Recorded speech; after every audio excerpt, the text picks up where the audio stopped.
मरहूम आमिर लियाकत की साबिका बीवी दानिया शाह मुश्किलात से दो चार। गैर अखलाकी वीडियो शेयर करने पर दानिया शाह के दूसरे शौहर को पुलिस ने गिरफ्तार कर लिया। तर्जुमान FIA के मुताबिक साइबर क्राइम विंग ने मुलजिम हकीम शहजाद को मुल्तान के इलाके शुजाबाद से गिरफ्तार किया। बयान में कहा गया कि मुलजिम ने सोशल मीडिया पर गैर अखलाकी वीडियोस बनाई थीं।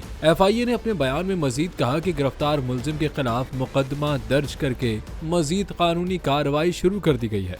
FIA ने हकीम शहजाद को जिस वायरल वीडियो की वजह से गिरफ्तार किया है, उसमें हकीम शहजाद चाचा सिराइकी नामी टिकटॉकर को लाहौर के निजी कॉलेज में रोनुमा होने वाले मुबैना ज्यादती के वाक़े पर बात न करने से मुताल्लिक पूछते हैं, जिस पर चाचा सिराइकी नामुनासिब जवाब देते हैं।